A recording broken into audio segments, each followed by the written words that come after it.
음.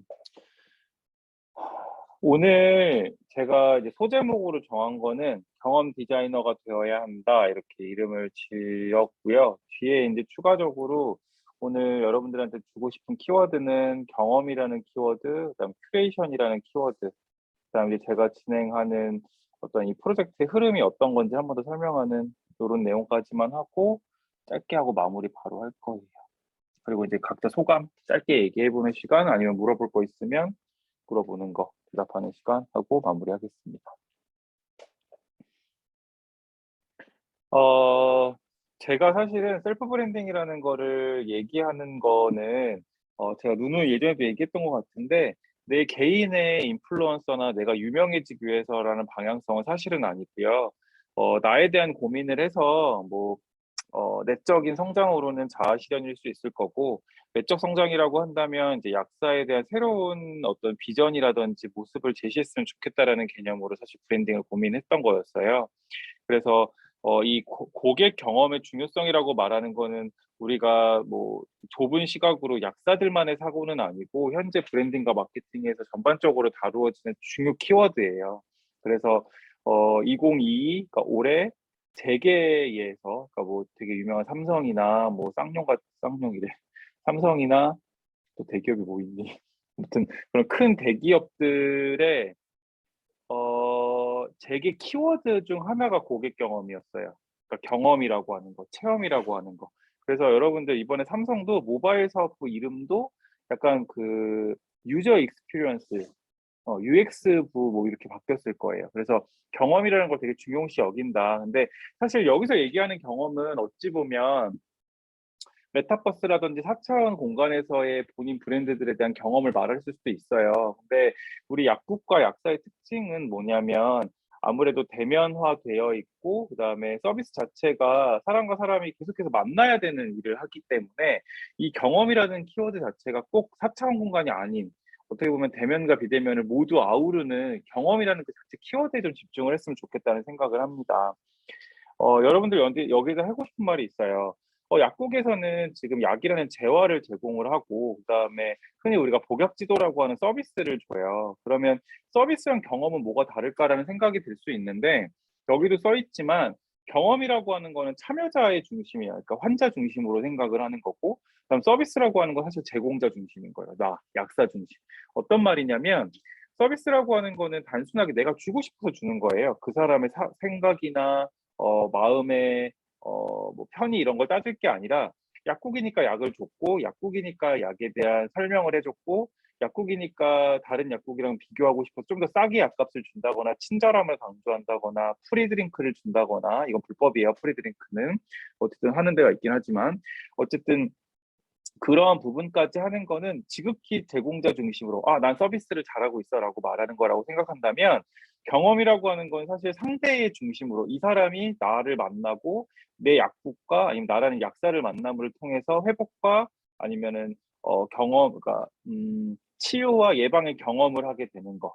그렇게 되면 우리가 환자 입장, 참여자 입장에서 어떤 경험을 하게 되냐면 나를 통해서 변화를 느낀다는 경험을 하게 돼요.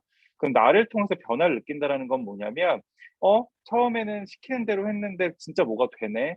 그러면 나라는 사람한테 몰입하게 되고, 어떤 나와 이 사람 간에 서로 지금 뭐 예를 들어서 뭐 위장이 자주 아팠으면 그거에 대한 어떤 제가 매뉴얼을 제시했으면 그거에 대해서 본인도 관여하고자 하는 거죠. 좀 더 열심히 참여를 하고 적극적으로 그 프로그램에 들어가려고 하는 거.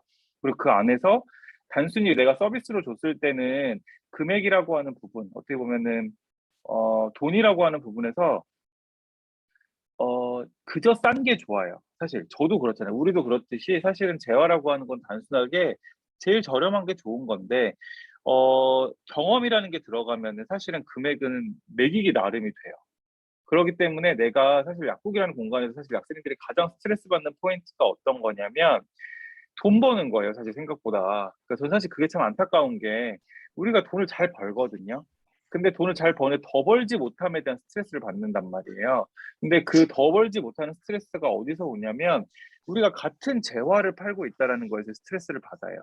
그러니까 어떤 거냐면 전문 의약품이라면 여러분들이 아시겠지만 뭐 6학년들 약사법도 배웠으니까 어 모든 가격이 동일해야 해요. 전문의약품은. 그렇기 때문에 전문의약품은 내가 이걸로서 얻는 마진은 여러분들도 알겠지만 조제료밖에 없어요. 뭐 조제료 포함해서 뭐 약품 보관료 뭐 이런 게 있겠지만 어쨌든 국가에서 정한 수가밖에 받지 못하는 게 전문의약품인 거고 추가적으로 우리가 일반 의약품으로부터 마진을 얻기는 하지만 그 자체로서 우리가 스트레스는 그 옆에 약국이 뭐 바카스를 좀 더 싸게 팔아. 뭐 옆에서 아로나민 걸즈를 더 싸게 팔아. 약간 이런 관점으로 우리가 부딪히게 됐을 때 스트레스를 받는데 예를 들어서 제가 저번에도 한번 말을 했던 것 같은데 내가 경험이라는 거를 제공하기 위해서 정말 이 사람을 위한 수트한 어떤 조합을 만들고 이 사람에 대한 프로그램을 만들어서 판매한다고 하면 그건 내가 재화의 가격이 아닌 또 다른 가격을 받을 수가 있게 되는 거예요. 그래서 저는 여러분들이 경험에 대한 개념을 좀 이해했으면 좋겠다. 그리고 경험과 체험이라고 하는 개념이 약국이라는 공간에서 되게 중요하게 작용되어야 한다라는 거를 말을 하고 싶어요. 그리고 여러분들이 약사로 성장함에 있어서도 당연히 약사는 기본적으로 약에 대한, 그다음에 건강기능식품에 대한, 건강에 대한 전문성을 가져야 되는 직업이 맞아요. 근데 추가적으로 어떠한 어떻게 보면은 헬스케어라고 하는 전반 분야에 대한 지식과 이해가 있어야 하며 상대에 대해서 어떻게 보면 상담가 이상의 지식이 있어야 된다는 생각을 해요.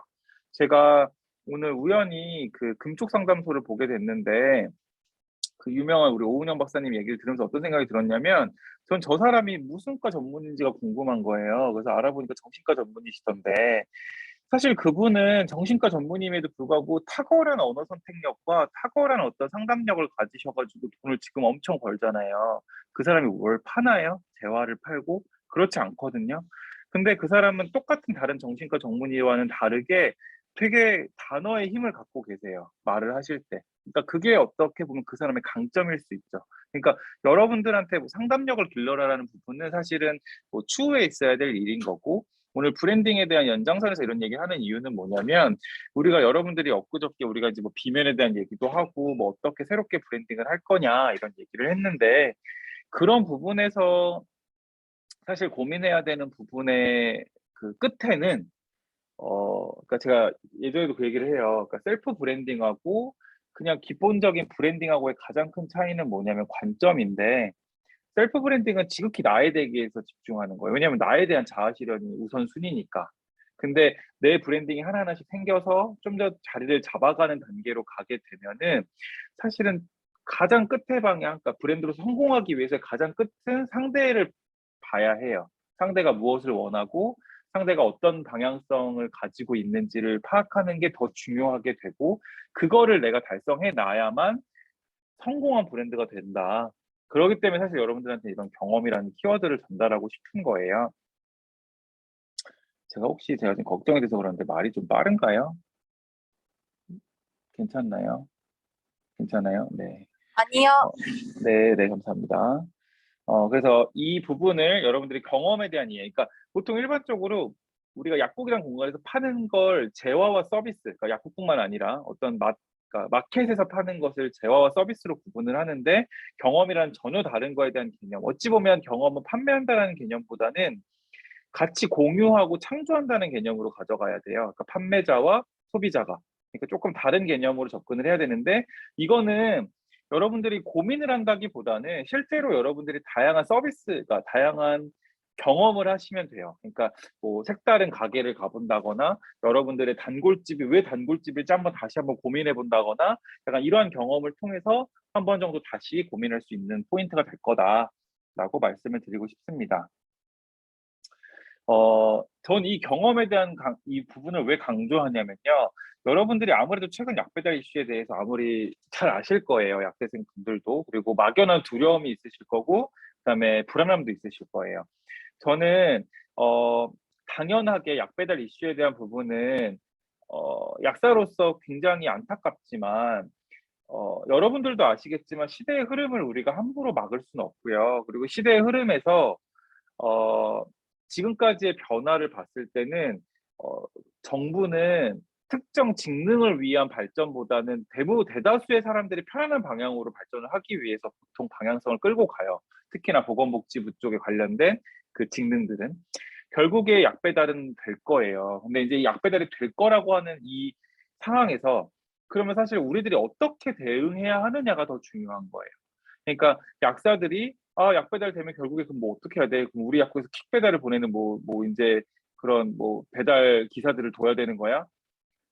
너무 일차원적인 생각인 거예요, 그런 생각은. 그러니까 어떻게 보면 약사라는 사람들은 약 배달이 돼. 그래, 오케이. 약 배달해야 된다. 하지만 약은 일반 재화와 달라. 그렇기 때문에 우리가 개입되어야만 해. 그러니까 우리가 개입되게 할 거니까 그렇게 알아두고 우리가 뭔가 생각을 해서 아이디어를 내놔야 된다는 거죠. 그냥 우리의 지금 가장 큰 걱정은 뭐냐면 저번에 이제 제가 아무튼 약사라는 프로그램 혹시 들었는지 모르겠지만 약사님들하고 얘기하면서 어떤 생각을 가졌냐면 5년 뒤나 10년 뒤에 분명히 될 거다. 근데 이제 5년 뒤, 10년 뒤 됐을 때에 그 변화를 5년 뒤, 10년 뒤에 그냥 가만히 있으면 정말 그냥 배달 기사를 얼마나 두느냐, 또 얼마나 싸게 약사를 고용하느냐에 따라서 공장처럼 조제하는 곳을 만들면 돈을 버는 약국이 많아질 거다. 근데 그러면 사실 정말 소수의 약사들만 돈을 벌게 되는 거고 약사의 직능은 바닥으로 떨어질 거예요. 그렇기 때문에 사실 우리는 지금부터 고민해야 된다라고 생각을 하고 있어요. 약사들은 그때 만났던 분들. 근데 저희가 여러분들한테 떠넘기는 게 아니고 우리도 할 거예요. 저희도 고민할 거고 우리가 어떻게 해야 되는지 계속 방향성을 제시할 건데 여러분들도 고민해야 된다는 거예요. 그러니까 여러분들도 막연하게 아직 약사가 아니기 때문에 근데 사실 약 배달 더 편하지 않나? 굳이 약 배달 안 돼야 되나? 라고 하는 생각을 가는 약대생들 분명히 있어요. 약대생부터 그렇게 생각을 한다 그러면 일반인들은 또 얼마나 그렇게 생각을 하겠다는 거예요. 그러니까 우리가 사실 우리부터 고민을 해봐야 된다는 거예요. 우리가 어떻게 해야 될지를. 약대생도 이렇게 생각을 하는 정도의 이슈라면 어떻게 약사가 해야 될까? 내가 약사라면 어떻게 개입을 해야 될까? 라는 거를 고민해야 된다는 거죠. 여러분들이 아무래도 약국으로 많이 진출을 해요. 대부분 우리나라 약대생들 약사가 되면 70% 이상이 약국으로 가요. 근데 안타까운 건 뭐냐면 우리가 약에 대한 되게 하이리스크한 걸 배우는 영역은 대부분 병원에서 처방되는 약들이 대부분 하이리스크한 약들이고 보편적으로 우리가 약국에서 접하는 약들은 굉장히 어떻게 보면은 굉장히 안전한 약들이 대부분 많기 때문에 우리가 그거에 대해서 되게 안일하게 생각하는 경우가 많아요. 근데 우리 관점에서 안전한 거지 일반인들 관점에서는 전혀 안전하지 않아요. 왜냐하면 일반인들 입장에서는 약에 대한 개념 자체가 아예 없기 때문에 하루에 3번을 왜 먹는지, 하루에 2번을 왜 먹는지, 왜 식전에 먹는지, 식후에 먹는지에 대한 개념이 전혀 없어요. 우리가 마치 전혀 생경한 예를 들어 제가 이제 막 얘기하는 거예요. 모르니까. 스리랑카 음식점을 갔어요. 스리랑카 음식에 대해서 내가 아무것도 몰라. 그러면 사실은 저는 그거에 대해서 상대방이 그 큐레이팅을 해주는 상대에 대한 이야기를 안 들으면 먹는 방법도 모르고 어떻게 먹어야 되는지도 모르고 이거 손으로 먹어야 되는지 포크로 아무것도 모르는 상태인 거거든요. 근데 약사들이나 약대생들이 아쉬운 게 뭐냐면 심지어 제가 오늘 우리 학교 제가 삼육대학교 오늘 OT가 있어가지고 1학년들 대상으로 OT 강연을 갔었는데 그 친구들 6년 뒤에 약사가 되잖아요. 그 친구들을 제가 보면서도 그런 생각이 들더라고요. 이 친구들은 지금 아무 생각이 없겠지. 근데 6년 뒤에 약사가 됐을 때 도대체 제가 그때가 10년 차더라고요, 약사가. 그럼 그때는 도대체 어떻게 변화되어 있을까 이런 생각을 하게 됐어요. 근데 여러분들은 곧 1, 2년 뒤면 약사잖아요. 그러면 사실 이거에 대한 생각을 좀 했으면 좋겠다. 근데 단순히 생각이라고 하는 건 그냥 우려와 걱정만 하면은 생각이 아니라 망상이니까 뭔가 생각을 해서 아이디어를 내고 친구들하고 뭔가 같이 좀 생산적인 토론을 하고 정말 좋은 아이디어가 있으면 나한테 알려줘요. 그럼 제가 뭐 어떻게든 약사님들한테 구현을 해보자는 방향성으로 끌고 갈 수도 있는 거고. 그러니까 사실 여러분들이 생각하는 것만큼 약사 사회가 단단하지만 말랑해요. 이게 뭔 소린가 하겠지만 뭔가 되게 차가운 따뜻한 아이스 아메리카노 같은 느낌이긴 한데 무슨 말이냐면 굉장히 견고해 보이지만 변화를 만들려고 하는 약사님들이 많아지기 시작하면 생각보다 쉽게 변화가 될 수 있는 조직이라고 저는 생각을 해요. 왜냐하면 제가 정말 4년 차밖에 안 되는 약사가 1년 반 동안 브랜딩이라는 걸 말을 하면서부터 생각보다 꽤 많은 약사님들한테 제가 알려지게 된 이 그림을 보면 그냥 나대일 수 있고 내가 변화에 대해서 좀 더 적극적이기만 한다면 그게 주류가 될 수 있는 사회라는 거예요. 생각보다. 왜냐하면 지나치게 안정성을 강조하다 보니까 근데 마음속 안에는 좀 그런 마음이 있거든요. 변화하고 싶다는 마음. 그러니까 누군가 용기 있게 변화를 제안을 하면 사실 뒤따라올 약사님들이 많다는 거예요. 그래서 여러분들도 사실 어떻게 보면 브랜딩을 이번에 열흘간 하면서 상품화되는 거에 대한 고민을 많이 했을 것 같아요. 그러니까 나를 어떻게 해야지 팔 수 있고 내가 가진 장점이 뭘까? 근데 오늘 왜 갑자기 또 너무 공적인 얘기를 하지? 이런 생각이 들 수 있는데 이 두 부분을 같이 아우르는 브랜딩이 돼야지 약사 브랜딩이라고 저는 생각을 해요. 그러니까 앞서 말한 여러분들이 고민하는 어떤 나의 새로운 영역을 강조하고 내가 좋아하는 걸 살리는 브랜딩도 분명히 필요해요. 그거는 어 21세기, 21세기 이런 표현 너무 구닥다리 같네. 뭔가 이렇게 미래 사회에서 그 어떤 미래 사회에서 자기 PR은 이제 너무 필수인 사회가 됐어요. 그러니까 그냥 내가 브랜딩을 하는 게 특이한 게 아니라 그냥 내가 어떤 직업을 갖게 됐고 내가 어떤 다른 사람과 특이성을 가지려면 내가 PR하는 시대가 된 거기 때문에 셀프 브랜딩은 사실 저는 어떻게 보면 기본이라고 생각을 하는 거고 셀프 브랜딩의 연장선에서 약사 브랜딩을 고민해야 된다는 거죠. 약사는 어떻게 브랜딩 되어야 하는가?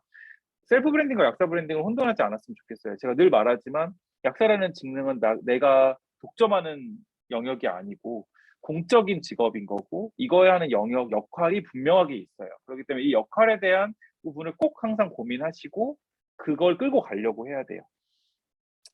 왜냐하면 그냥 어떻게 보면 약사 브랜딩을 하고 약사생 브랜딩 하는 사람들이 사실 앞장서서 약 배달이라든지 아니면 뭐 한약 제제라든지 이런 거에 대해서 먼저 말을 해야 되는데 사실 지금 브랜딩을 하는 약사님들이나 약대생들 분들을 보면 대부분 그냥 지금 있는 약국에 있는 일반 의약품을 소개하는 거에서 그쳐요.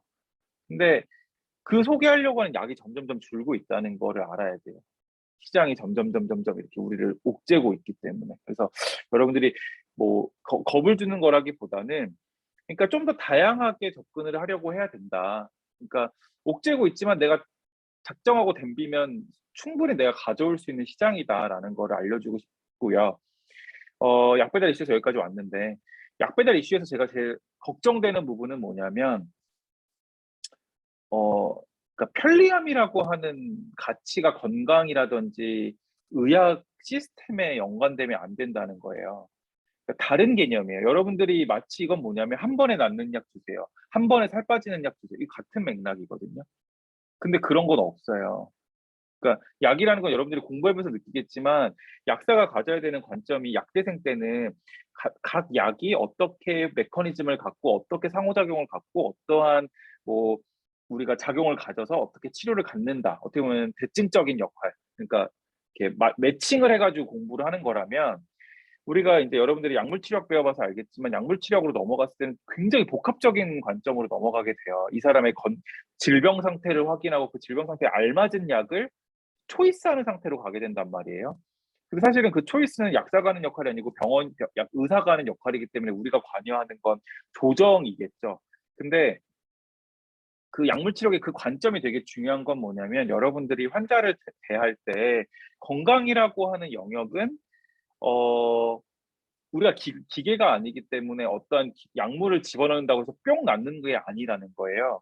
이 사람의 생활 습관도 바꿔야 되는 거고 이상의 라이프 여러분들 약물 치료 배워봐서 알겠지만 그 리스크 팩터라는 걸 배웠을 거예요. 뭐 하면 이 질병의 리스크 팩터 하면 그 리스크 팩터 있는 게 다 생활 습관이에요. 그러니까 다 라이프 스타일을 체인지하지 않으면 변화되지 않는 영역이란 말이에요. 근데 그 영역이 결국 뭐냐면 우선시 되어야 되는 거라는 거죠. 근데 결국에 이거는 환자들은 잘 몰라요. 환자들은 그냥 약 먹으면 나아야 된다고 생각한단 말이에요. 그렇기 때문에 우리가 해야 될 역할은 뭐냐면 사실은 불편할지 모르겠지만 약국에 와서 상담을 받아야 되고 불편할지 모르겠지만 약사와 이야기를 나눠야 되는 시간을 가져야 된다는 거예요. 그거에 대한 필요성을 우리가 강조해야 된다는 거고. 음. 우리가 마치 병원에서 여러분들이 뭐 혹시 뭐 미용 시술을 받아봤거나 아니면 뭐 상담을 받아봤을 때 상담의 의미가 엄청 중요하다는 건 알 거예요. 그때 느끼는. 아, 이 사람하고 상담을 내가 이걸 하냐 마냐를 결정할 때가 있잖아요. 어떤 사람하고 이야기를 나눌 때. 대면 상담의 의미는 굉장히 커요. 단순히 우리가 영양제를 뭐 나한테 맞는 맞춤 영양제라는 게 사실 여러분들 제가 진짜 여기 오프 더 레코드 우리끼리만 있으니까 하는 말이지만 진짜 개소리거든요. 맞춤형 영양제란 개념은 없어요. 맞춤 영양제라는 거는 이 사람한테 맞춤이 될 수 있는 영양제와 라이프 스타일과 식단과 운동 습관과 이런 걸 모두 제한해줘야지 맞춤형이라는 걸 할 수 있는 거예요. DNA로 뭘 한다? 그것도 의미 없어요. 알아보시면 알겠지만 공부를 해보면 할수록 정말 전통적인 상담이 유의미해요. 환자들이 건강해지는 방향성으로는. 그러니까 우리는 막 과학이다, 과학이다, 과학이다 얘기를 하지만 여러분들이 오해하는 부분이 좀 있을 것 같다는 생각이 들어요. 그러니까 저도 학생 때는 비과학적인 건 싫어. 약간 이런 느낌이 있었어요. 아무래도 이과생이고 내가 약대생이다 보니까. 근데 졸업을 하고 우리가 직면하는 환자들에 대한 부분은 굉장히 다이버시티가 있기 때문에 그거에 대해서 우리 자체도 되게 관점 자체가 다양성을 갖고 있어야 돼요. 그래서 그 부분을 한번 좀 입체적인 시각이 있어야 된다. 건강에 대한 관점이. 그러니까 뭐 건강도 책에 나와 있는 대로 건강을 찾지 않아요. 사람들은 생각보다. 우리가 많이 개입되어야 하고 우리가 많이 관여되어야 한다. 그래서 경험이 중요하다. 그래서 이 약배달 이슈라고 하는 게 편리함이라는 걸로 포장하는 것이 굉장히 위험한 상황이다라는 걸 우리가 인지해야 된다는 거예요. 우리만이라도 우리만이라도 알아야 되고 그걸 알려야 돼요. 주변 사람. 그래서 여러분들이 여기 제가 썼던 내용이 이거예요. 친절하고 다가가기 쉽고 편리하다는 건 사실 서비스의 특징이에요. 이거는 경험의 특징도 아니거니와 건강의 특징도 아니에요. 그러니까 건강의 회복의 특징도 아니라는 거예요. 싸고 좋은 건 없어요. 그리고 빠른 건 없어요. 건강에서는. 그 사람에 대해서 그렇게 할 거면 사실 제가 예전에 아직도 기억이 나요. 매번 이런 이슈 때 말을 하는 말인데 어떤 어머님들이 그래요. 한 번에 싹 낫는 약 달라. 이거 왜 이렇게 안 낫냐? 빨리 안 해. 그러면 제가 하는 말이 어머니 한 번에 그러니까 효과가 빠른 약을 달라 그러면 효과 빠른 약은 마약밖에 없어요. 이렇게 하면서 제가 넘어가요. 그러니까 약이라고 하는 거는 여러분들이 제가 좀 너무 이게 뭐 이렇게 관념적인 얘기를 하는 것 같아서 조금 어려울 수 있을 거라는 생각이 들지만 어, 약은 어떻게 보면 굉장히 위험하면서도 어떻게 보면 굉장히 단순한 거예요. 그러니까 우리가 이걸로 모든 걸 다 해결할 생각을 가지면 애초에 안 되는 거예요. 그러니까 여러분들 뭐 같은 생각이 있겠지만 그래서 제가 여기도 말하고 싶은 것도 결론은 경험이라는 것으로 통해서 상대를 관여시켜야 하는데 이 약배달 이슈는 이것이 잘못된 부분이 있다. 그래서 우리가 이걸 알려야 한다. 우리가 무슨 그러니까 이게 막 복약 지도를 못해서 뭐 이게 막 약사들이 개입을 못해서 이런 문제가 아닌 거예요. 이거 약배달 이슈 우리가 반대해야 되는 이유는 우리 직능을 뺏겨 우리 거 뺏기는 거야 이런 관점으로 접근을 하면 아무도 인정해주지 않아요. 그리고 아무도 호응해주지 않아요. 심지어 우리조차에서도 자조의 말이 나와요. 그렇게 되어서는 안 되는 거고 본질로 가야 돼요. 왜 우리가 이걸 하면 안 되냐? 약사의 기능이 뭐냐는 걸 한 번 더 고민해야 되는 거예요. 약사가 조제 검수만 하는 게 약사의 역할인 게 아니거든요. 이 사람의 양료에 대해서 관리하는 역할이 약사의 역할인 거예요. 그 역할을 사실은 뺏기는 거거든요. 이렇게 되면은 그러니까 그 역할의 뺏김에 대한 우리가 거부를 감이 있어야 되는 거고 분명하게 이야기해야 된다. 그 얘기를 해드리고 싶어요. 여기서 넘어가서 어, 조금 더 라이트하게 가면 환자들한테 우리가 해야 되는 역할이 그럼 뭐냐? 그럼 우리가 관여하기 위해서 경험을 하기 위해서 우리가 무엇을 해야 되냐라고 한다면 사실 여러분들한테 저는 제공하고 싶은 거 제가 최근에 읽은 책이 큐레이션이라는 책이 또 있기도 하고 이 큐레이터라는 말에 좀 꽂혀 있긴 해가지고 얘기를 하는 건데 큐레이팅이라고 하는 거는 상대에게 알맞게 정보를 적절하게 재구성하는 걸 의미해요. 그러니까 우리 여러분 뭐 이렇게 박물관에서 큐레이터들 있잖아요. 같은 맥락인데 내가 정보를 창조하는 거는 크리에이터고 크리에이터가 만든 정보나 어떤 자료들을 이 사람한테 맞게 아니면 어떤 집단한테 맞게 적절하게 수정하고 재구성하는 게 큐레이터의 역할이다. 그래서 어찌 보면은 그러니까 되게 로우한 정보가 나라는 필터를 거쳐서 유의미한 정보 상대한테. 그러니까 이것도 어떻게 보면 사실 약사가 정말 큐레이터가 되어야 된다는 게 맞는 거예요. 왜냐하면 약이라는 정보는 이미 있는 거잖아요. 이 정보를 약사라는 나라는 필터를 거쳐서 이 사람한테 어떻게 거쳐서 전달이 되어야 하느냐.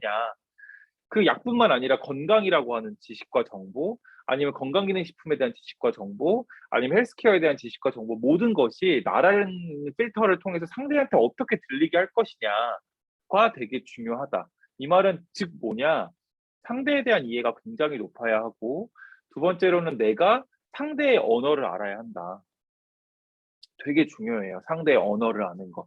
저도 신규 약사 때 되게 어려웠던 부분이 약사가 처음에 졸업을 하고 현장에 가면 겉멋에 들기도 하고 내가 아는 정보를 쉽게 말하는 법을 모르고 내가 아는 정보를 쉽게 말하는 거가 사자처럼 보인다는 생각을 해요. 괜히. 그러니까 나는 정확한 정보를 전달해야 되니까 막 용어를 막 어려운 걸 쓰고 막 이렇게 해야지 나는 내가 전문가처럼 보인다는 이상한 그거에 씌여요. 한 6개월 동안. 근데 그거에 씌이면 문제가 뭐냐면 환자가 전혀 안 들어요. 전혀 안 듣고 무시해요. 근데 그냥 꿋꿋이 해요, 6개월 동안. 저는 한 제가 실습을 다니면서 그 약사님들, 약국장님들이 쉽게 쉽게 고역도 하는 걸 보면 되게 처음에 의아했어요. 무시하기도 했고 '왜 저렇게 하지? 약사인데?' 근데 그게 그 사람한테 맞는 방식인 거예요, 상대한테. 우리가 해야 되는 역할은 정보를 전달하는 티처의 역할이 아니고 상대한테 적절하게 전달된 이 약물이 적절하게 이 사람한테 복약 수능을 높일 수 있는 게 내 역할인 거예요. 그럼 이 사람한테 내가 어떻게 이해시킬지가 더 중요한 거지 정보를 막 전달한다는 게 크게 중요하진 않아요. 그리고 정보를 많이 알아야 되는 건 그냥 내 만족인 거예요. 그러니까 내가 약사로서 내가 약의 전문성을 가져가야 되니까 난 다 알아야 돼. 그럼 그건 내 만족이죠. 근데 상대한테 막 강요한다는 건 우리가 마치 이제 교수님들 보면 같은 생각이잖아요. 나는 원하지 않는 정보를 막 그러니까 그거는 사실 폭력이에요. 그러니까 우리 학생이니까 그 폭력을 감당해야 되지만 환자들은 받아야 될 이유가 없거든요. 그러니까 고런 부분을 이해했으면 좋겠다라는 거. 그다음에 세상이 점점점 이제 우리가 무슨 모모노믹스 얘기하는 어떤 경제가 있는데 듣기 경제로 바뀌고 있다, 리스노믹스로. 그러니까 리스노믹스라는 방향으로 가기 때문에 우리는 듣는 거에 집중해야 된다. 상명하달식의 형태가 아니라 평형적인 기업 문화도 지금 점점 뜨고 있는 이 세상에서 내가 소비자와의 관계에서 내가 뭔가를 하다라듯이 한다는 관점으로 간다? 굉장히 아이러니한 거다. 앞뒤가 안 맞는다. 요렇게 한번 이해를 하셨으면 좋겠다는 생각을 하고요. 마지막으로 그냥 요거는 그냥 어떤 거냐면 앞서서 우리가 수정 보완하면서 다시 실행하자가 오늘 사실 마지막 멘트의 다예요. 그러니까 오늘 여러분들이 열흘 동안 한 프로그램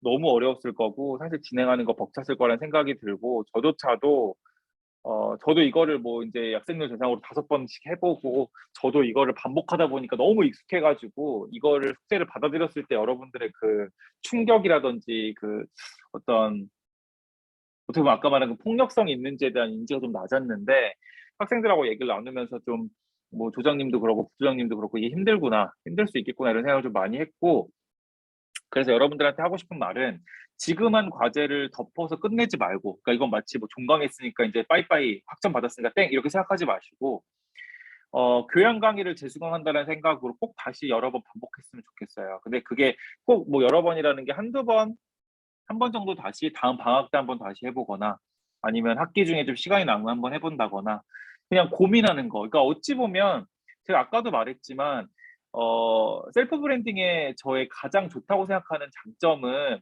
인플루언서가 돼서 유명해지는 게 아니라 내적 성장을 할 수 있다는 방향이라고 저는 생각을 해요, 자아 실현을 할 수 있어서. 그러니까 여러분들이 이 기회와 경험을 놓치지 않았으면 좋겠고 잊지 않았으면 좋겠어요. 제가 학생 때는 전혀 생각을 하지 않았다가 졸업을 하고 나서 되게 더 많은 고민을 하게 됐는데 어 고민하지 않으면 굉장히 루틴한 방향으로 내가 갈 수밖에 없어요, 익숙하니까. 근데 그 루틴한 방향이라는 게 제가 인제 보통 이제 약사 1.0 약사 2.0 이런 얘기를 하는데 약사 1.0 모델처럼 될 수밖에 없어요. 근데 약사 1.0은 어 빨라야 되는 약국, 그다음에 친절해야 되는 약국, 그다음에 프리드링크가 있어야 되는 약국, 그다음에 많은 조제를 해야 되는 약국, 위에 병원에게 위에 병원이 많아야 되는 약국을 말해요. 근데 그런 약국을 할 수 있으려면 돈이 너무 많아야 되고 되게 치졸해지게 된다는 거예요, 약사로서의 가치보다는. 그래서 저는 여러분들이 그러지 않았으면 좋겠어요. 그리고 그 아무튼 약사를 들었는지 모르겠지만 제가 인제 뭐 8시에 방송을 하면 보통 6시에 제가 가서 7시에 약사님들 오면 얘기를 좀 나누고 시작을 했기 때문에 좀 이런저런 얘기를 많이 했는데 분명히 5년 뒤에 바뀌어요. 약국 자체가 바뀔 수도 있어요. 그리고 병원은 모르겠지만 약국은 바뀔 거예요. 왜냐하면 병원은 의사라고 하는 거가 처방을 해야 되고 진료를 해야 되기 때문에 그 체계 자체가 바뀌기가 어려운데 약국은 사실은 우리가 하는 역할인 조제 행위만 내가 놓으려고만 하거나 조제 행위에 대해서 내가 좀만 더 그러니까 조제에 집중하는 걸 쪼끔만 낮추면 할 수 있는 역할이 너무 많아요. 그러기 때문에 그 할 수 있는 기능을 되게 다양하게 탑재하는 약국들이 많이 생길 거예요, 약사님들이 생각이 많아졌기 때문에. 근데 그럼 결국 그런 약국들은 트렌드 경쟁을 붙일 거란 말이에요. 그 트렌드 경쟁에서 이기려고 한다는 건 또 다른 사실은 레드오션인 거기 때문에 어떤 방식으로 가야 되냐면 어떤 팀워크로 가야 된다. 그래서 저도 얼마 전에 이제 약사님들 제가 있는 그 모임 방에서 얘기가 나누다가 그 얘기가 나왔어요. 우리 굳이 약국을 예를 5명이면 우리가 굳이 약국이 5개 있어야 되나? 약국 한 2개 정도로 오프라인 매장을 만들고 온라인으로 뭔가 할 수 있는 걸 해가지고 5명이 나눠 가지면 안 돼? 그리고 약국이라는 공간은 오프라인으로 정말 상담 공간이나 아니면 이제 창고 개념으로 사용할 수 있는 거잖아. 라는 얘기가 나온 게 있었어요. 근데 사실 여러분들도 알겠지만 약국이라는 공간은 원래 1인 1약국 개념이기 때문에 그런 개념을 세울 수가 없긴 할 수 없을 거예요. 근데 어찌 보면 사실 내가 약국 1인 1약국을 그러니까 약사 5명에서 약국을 10개 한다 그러면 이상한 건데 약사 5명이 약국을 2개 하는 거는 문제가 없거든요. 왜냐면 내 면허로 내가 약국을 그냥 개국을 안 한 거니까. 그래서 어찌 보면 팀 플레이가 분명히 생길 거다. 팀워크가. 그래서 제가 여기 밑에 이제 팜브렌더스는 기존에 하는 프로그램 쓰고 뭐 팜큐레이터라는 걸 지금 고민하고 있어요. 사실은 원래 그 아무튼 약사를 하면 거기 있는 애들 중에 신규 약사들이 좀 그 제가 원래 팜큐베이팅이라는 프로그램을 기획을 했었는데 신청을 아무도 안 하더라고요. 그래가지고 이 존폐 위기에 있다 보니까 그냥 내가 그러니까 상대한테 버림받기 전에 내가 버려야겠다 싶어가지고 그냥 마감을 시켜버리고 그 프로그램 없애버리고 어떤 식으로 생각을 해볼까 했는데 사실 근데 팜큐베이팅하는 제가 게시글을 예전에 좀 먼저 올렸었는데 댓글을 공공학번 약사님이 남겼어요. 나 이거 하면 안 되냐고 서울대학교에 나오신 분이.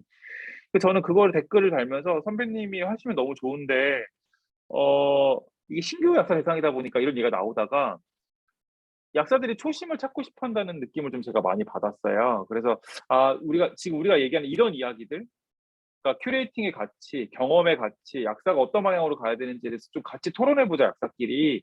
그래서 이제 그런 프로그램을 한번 만들어 보려고 해요. 이제 팜큐레이터라는 개념으로. 그래서 이건 추후에 여러분들이 이제 뭐 제 블로그 계속 보시면 아마 올라올 것 같아서 소개 겸 오늘 좀 급하게 짠 거라 한번 보여드렸고. 음. 그래서 사실 여러분들한테 이제 제가 오늘 이제 완전히 마무리를 하는 시간이니까 음, 전달하고 싶은 부분은 그거인 것 같아요. 그러니까 1년이든 2년이든 약사가 될 건데 약사가 되는 거는 우리끼리는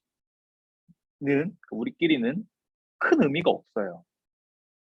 그쵸? 그러니까 우리가 뭐 가족들 사이에 있거나 친구들 사이에서 내가 약사가 된 거는 칭찬받을 일이고 축하받을 일이고 굉장히 가치 있는 일인데 우리는 어차피 다 약사예요. 그래서 이거를 서로 그거 자체로 서로의 목표를 잡는 건 무의미하고 어떤 약사가 될 거냐. 그거에 이제 우리가 방점을 찍기 위해서 사실 이런 고민을 하는 거잖아요. 이런 사실 프로그램에 들어온 거고. 어, 하고 싶은 게 너무 많은 친구도 있고, 어떤 걸 해야 될지 전혀 모르겠는 친구도 있어요. 저는 사실 여러분들한테 지금 할 수 있는 게 뭐냐고 말을 한다면, 일단 지금 내 앞에 있는 경험이나 기회를 최선을 다해서 하는 게 우선인 것 같고, 두 번째로는 정말 책을 좀 많이 읽었으면 좋겠어요. 책을 읽는다는 거가 저도 사실은 학생 때 전혀 아니었다가 약사 돼서 책을 많이 읽어서 이런 말 하는 게 되게 좀 이율배반적이고 좀 앞뒤가 안 맞을 수 있는데 제가 약사가 되고 나서 정말 폭발적으로 독서를 했거든요. 그러니까 뭐 이유인 즉슨 결핍이겠죠. 약사로서 내가 가진 게 뭔가, 내가 가진 장점이 뭐지, 어떻게 해야지 내가 성장을 할 수 있지라고 하는 부분에서 학교 다닐 때는 교과서가 있었는데 교과서가 없으니까 뭐 책이라도 찾아봐서 읽어야겠다고 생각을 해서 약사들이 읽을 만한 책을 다 읽었어요. 그러니까 약사님이 쓴 책, 뭐 일본 약사계나 약사에 관련된 이야기를 쓴 책, 그런 책들을 읽으면서 제가 느꼈던 건 뭐냐면, 뭐 제가 예전에 한번 얘기했던 것 같은데, 책이라는 재화가 생각보다 유의미하구나. 전 책이라는 재화가 굉장히 뒤떨어지는 매체라고 생각을 했는데, 이게 되게 유의미한 매체고, 어떻게 보면은 이 작가가 가진 생각에 대한 엑기스가 있구나. 이게 그냥 내가 유튜브 같은 영상을 보거나 그냥 요약본 정리본에서 내가 모르고 넘어갈 수밖에 없는 무언가가 있구나 라는 생각을 하게 됐고 그거를 해석하는 과정에서 제가 어떻게 보면 아까 여러분들한테 인간 필터가 되라고 말한 것처럼 제가 큐레이터가 된 것 같아요. 같았어요. 제가 브랜딩하는 과정은. 그러니까 내가 읽은 책들, 내가 읽은 생각들, 내가 한 약사에 대한 관점, 고민들을 그런 매터리얼을 제가 거쳐가면서 제가 제 필터를 통해서 제가 나온 블로그 글들이 나온 것 같거든요. 그 블로그 글들이 쌓이면서 제가 느낀 건 뭐냐면 여러분들 블로그 글을 쓰라는 게 아니라 그런 생각의 누적들이 있어야지 뭔가 변화할 용기가 생겨요. 그러니까 단순히 그냥 내가 우발적으로 아 몰라 그냥 나 오늘부터 새롭게 뭐 어떤 약사가 될게라고 절대 안 돼요. 사실은 내가 나에 대한 확신을 가지려면 내가 확신을 가질 수 있을 만큼의 생각을 해야 되는데 생각을 하는 가장 좋은 방법은 독서랑 기록이거든요. 그러니까 여러분들이 어찌 보면 너무 뻔한 거, 이거 너무 어찌 보면은 이거 다 아는 건데라고 하면서 얘기해 보면 당장 올해 들어서 읽은 책이 몇 권인가 고민해 보면 답이 나오는 거예요. 내가 올해 들어서 쓴 글이 몇 개일까? 내가 올해 들어서 좀 생각을 해본 게 있나? 그 생각한 거 적은 게 있나? 없다면 그것부터 시작하는 게 더 나아요. 그래서 사실 제가 여러분들한테 판브랜더스를 하려고 하는 가장 큰 이유도 뭐냐면 사실 생각과 기록을 하기 위함이에요. 그러니까 브랜딩을 알려주려고 하는 게 아니고 그 스킬은 뭐 사실은 제 나름의 방식으로 만든 스킬이긴 하지만 그냥 기술이에요. 그냥 공식 같은 거. 그러니까 공식은 중요치 않아요. 언젠가 여러분이 내일 보고 1년 뒤에 뭐 10년 뒤에 봐도 이해되는 부분이에요. 어렵지 않아요. 제일 중요한 건 내가 그 시간에 그걸 읽고 생각했고 기록했다가 중요한 거예요. 저는 그걸 여러분들이 하길 바랬고 그거를 하길 바래요. 이후에도. 그리고 제가 지금 하고 있는 뭐 팜브랜더스니 뭐 팜큐레이터니 뭐 약사 브랜딩이니 뭐 스포츠 영양 약학이니 뭐 제가 아버지 회사에서 뭐 다이어트 체험이니 막 이렇게 얘기하는 거 온전히 다 제 거예요. 뭔 갑자기 개소리? 이럴 수 있겠지만 그냥 여러분들이 느낄 때 저를 따라할 필요는 없다는 거예요. 따라하지 않았으면 좋겠고 따라하지 않았으면 좋겠다라는 개념이 이거 내 거니까 하지 마 이 말이 아니라 어설프게 따라하면 이도저도 안 돼요. 그러니까 진짜 내 거 이게 될 무언가를 하세요. 저도 브랜딩이라든지 스포츠 영양 약사에 대해서 여러분들이 어떻게 느낄지 모르겠지만 전 정말 진심이에요. 저는 약사가 브랜딩 되어야 된다는 생각과 가치가 제가 돈을 벌어야 된다는 가치보다 더 커요. 뭐 믿어지지 않겠지만. 뭐 저는 어떻게 왜 그런지는 모르겠어요. 뭐 제 주변 친구들이 늘 말하는 게 네가 뭔데 그러냐 그러면 저도 사실 할 말은 없는데 그냥 저는 제 직업이 온전히 대우받길 바래요. 그리고 온전히 인정받길 바라고. 내가 어차피 이 직업을 평생 가질 건데 내가 왜 그런 대우를 받아야지? 제가 약사 브랜딩 맨 처음 시작했던 때가 1년 반 전인데 그때 마스크 사태 때예요. 제가 마스크 사태 때 약국에서 마스크를 달라고 하면서 환자들이 약사한테 대하는 태도에서 제가 되게 많이 상처를 받고 내가 4년간 공부를 하고 6년간 공부를 하고 약사 면허를 받았는데 나는 왜 전문가 대우를 받지 못하고 그냥 마스크 파리꾼, 그냥 약파리꾼 뭔가 이런 느낌으로 나를 비춰지 나를 이렇게 평가하지? 나는 알고 있는 게 훨씬 많고 이 사람한테 줄 게 훨씬 많은데 왜 이 사람 날 오해하지? 이해 못하지? 라는 걸로 처음 시작했어요, 블로그를. 아, 정확하게 알려주자. 그래서 그게 쌓였다가 제가 지금의 단계는 어떤 단계냐면 나 혼자 변화되는 게 의미가 없는 거예요. 왜냐면 나 혼자 변화되면 내가 하는 약국, 내가 만나는 환자만 경험하잖아요. 그 약사를. 근데 모든 약사가 변화돼야 돼요. 왜냐면 모든 약사가 변화돼야지 예를 들어 이번 약 배달 사태 아니면 뭐 예를 들어 뭐 편의점 약이 확대된다라는 뭐 이슈가 생긴다. 아니면 뭐 또 뭐 어떤 뭐 약사들의 직능이 줄어드는 이슈가 생겼을 때 환자들이 먼저 하지 말자는 얘기가 나와야 돼요. 왜냐면 약사들이 그거 해야 된다고 그러고 우리가 얘기하는 건 너무 웃긴 말인 거거든요. 그럼 당연히 우리는 당연히 우리 거니까 이거 우리 거 뺏기면 안 되니까 우리 이거 안 된다라고 얘기하겠지. 근데 진짜 얘기는 사실 소비자한테서 나와야 되는 거거든요. 이거 문제 있다. 분명히 약사들이 밥그릇 챙기는 거 인정은 하지만 약이라는 재화의 특성상 약사들이 관여해야 한다라는 말이 그 사람들 입에서 나와야 된다는 거예요. 근데 지금 모든 약에 대한 이슈라든지 약에 대한 어떤 우리의 특권이나 뭐 특권이라 말하기 좀 그렇지만 어쨌든 우리의 직능이 뺏기는 포션 어떤 이슈가 생겼을 때 어느 누구도 우리 편이 없어요. 다 우리끼리만 얘기해요. 그리고 심지어 아까도 말했지만 약대생들도 별로 그렇게 동의하지 않아요. 어떤 이슈에 대해서는. 그거 왜? 약사들이 왜 다 가져요? 이런 얘기가 나와. 그리고 약사들도 말하면 어버버거려. 그거 우리 건데 뭐 이렇게 돼요. 그러니까 이게 사실은 음, 너무 안타까운 거죠. 그러니까 우리는 4년이라는 시간을 배워서 받은 이제 또 심지어 이제 6년을 나와서 배울 면허로 배타적인 권한을 얻었는데 이 배타적 권한을 얻은 게 우물안 개구리처럼 우리끼리만 우리 거야, 우리 거야, 우리 거야 이러고 있는 상황이거든요. 그러니까 이러면 안 된다. 근데 그러지 않기 위해서는 저도 사실 여러분들한테 좋은 선배이고 싶고 우리가 변화를 해주고 싶어요. 여러분들이 약사가 되기 전에 그런 환경을 만들어주고 싶은데 안타까운 건 뭐냐면 저도 제가 학생 때 약사 선배들을 욕했어요.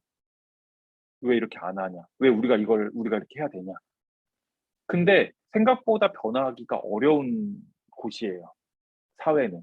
그러니까 저는 되게 단순한 건 줄 알았어요. 왜 한약사 없애면 되지? 그냥 그거 성분명 처방으로 바꾸면 되지. 왜 이거 약 배달하면 막아야지.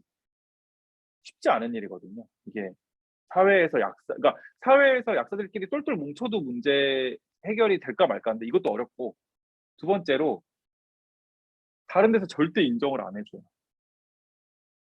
그러니까 이제 우리가 사실 여기서 이제 고립돼 버리는 거거든요. 그러니까 이게 이렇게 되지 않으려면 제가 뭐 기폭제가 될지는 모르겠지만 그냥 이렇게 나대는 사람이 많아져야 된다. 설치는 사람이 많아지고 조금 새로운 걸 할 수 있는 약사들이 많아져야 된다.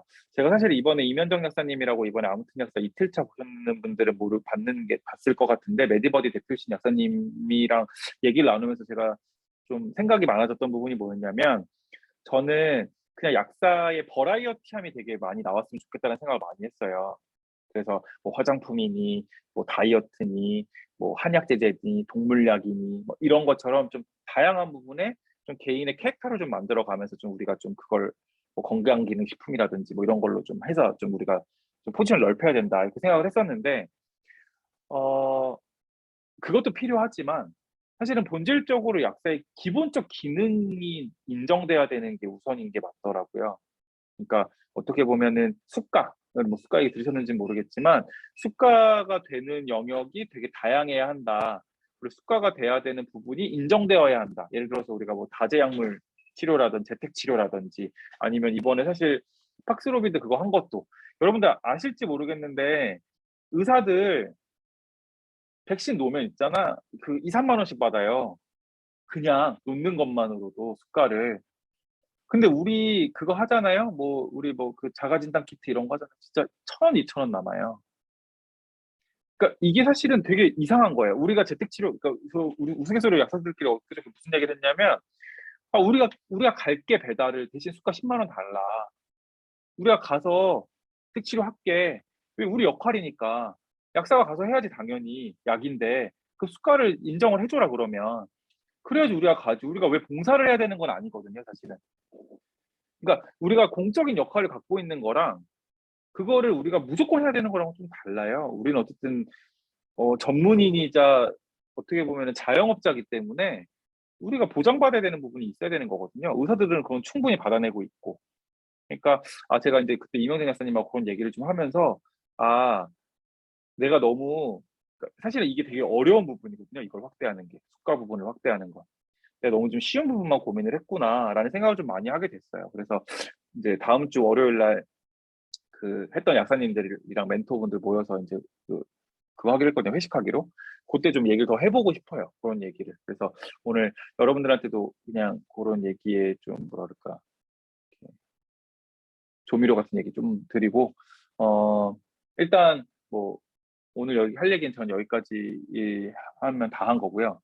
사실 팜토링 하면서 너무 고생했을 것 같고 그리고 여기 연주 학생부터 시작해서 고생 많은 뭐 조장 부조장님도 너무 고생 많으셨고 그리고 일단 여러분들 저 만나서 고생 많았고 뭐 여러 가지로 뭐 다양하게 뭐 좀 하드했을 것 같아요. 제가 생각을 해봐도 근데 저는 더 할 수 있었지만 참았다 이렇게만 이해해 주셨으면 좋겠고 여러분들이 나중에 좀 더 하드한 걸 원하시면 기회 되면 또 만날 수 있을지 않을까. 아무래도 제가 한 한 2, 3년 정도는 더 열심히 이런 방향으로 끌고 가기 위해 노력하지 않을까 생각이 들어요. 여러분들이 약사 돼서 만날 수도 있으니까. 만났을 때 좀 더 액티브한 활동도 같이 하면 좋을 것 같고, 이번이 2년이 돼가지고, 서로의 성장에 조금 더 도움이 된 시간이 되었으면 좋겠다고 생각합니다. 감사합니다. 끝내면 되나요? 뭐 연주 학생 뭐 해야 되나요? 저 지금 연주 언니가 지금 음, 밖이라 가지고. 지금 왔는데? 들어왔어요. 근데 지금 제가 개인 사정으로 조금 늦게 참여한 점 하고요. 사실 지금 실습 중인 학생들이 진짜 많고, 사실 스포츠 약하게도 지금 병행하는 친구들도 많아서 사실 많이 버거웠을 거라 생각을 해요. 그런 면에서 조금이라도 그래도 같이 따라와 주신 멘티분들한테 너무 감사드립니다. 그리고 약사님한테도 되게 코멘트 많이 받아가지고 감사해요. 혹시 저번 만남에서 참여 못하신 분들 있으신데 혹시 과제 한 거나 이런 거 혹시 코멘트 지금 받을 좀 늦으려나? 아니요. 네, 그럼 지연님이랑 주연님 혹시 부족해도 저희 그냥 조금이라도 한 거 코멘트 받았거든요. 근데 그게 제가 보기에는 여기 만남의 목적이라 생각해서 혹시 가능하신지 여쭤보고 싶습니다.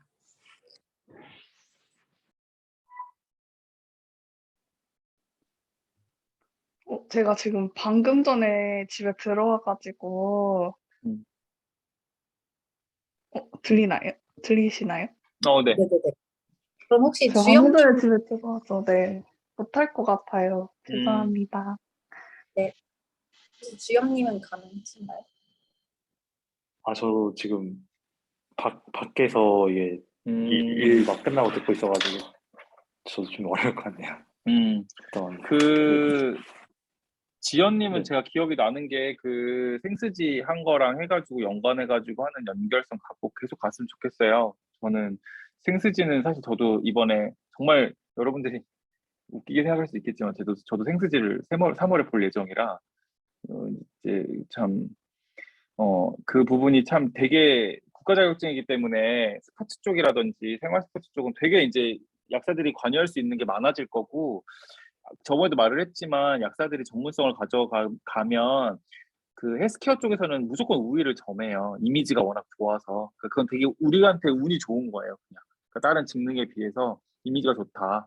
잘 활용했으면 좋겠다라는 얘기를 하고 사실 저는 뭐 다 떠나서 이제 저는 이제 주협 학생은 얼굴도 지금 잘 기억이 안 나요. 안타까워. 이게 지금 잘 볼 일도 없고 우리가 뭐 오프로도 본 적이 없어가지고 너무 안타까운데 나중에라도 기회가 돼서 물어볼 게 있다거나 뭐 궁금한 게 있으면 편하게 혹시나 이렇게 잘 교류 못했던 친구들도 해줬으면 좋겠어요. 이게 어쨌든 기회가 닿아서 들어온 건데 다른 친구들이 받은 만큼은 아니더라도 유의미하게 좀 가져갔으면 좋겠긴 하거든요. 그래서 그렇게 했으면 좋겠습니다.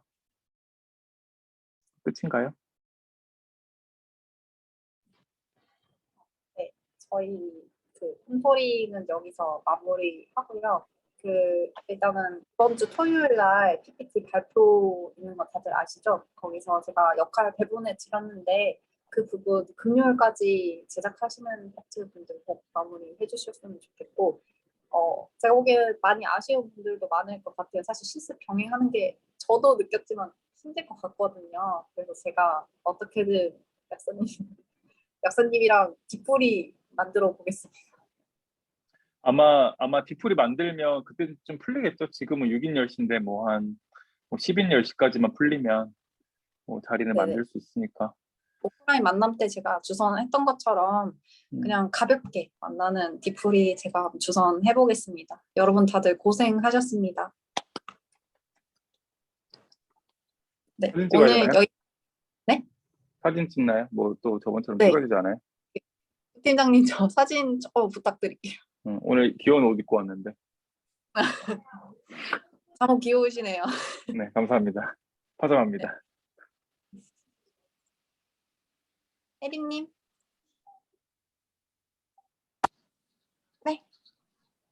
네, 사진 한번 부탁드려도 될까요? 네, 알겠습니다. 네. 네, 찍겠습니다. 하나, 둘, 셋. 한 번 더 찍을게요. 하나, 둘, 셋. 네, 되셨습니다. 여러분 다들 수고하셨습니다. 약사님 감사합니다. 네, 감사합니다. 고생했어요, 모두. 감사합니다.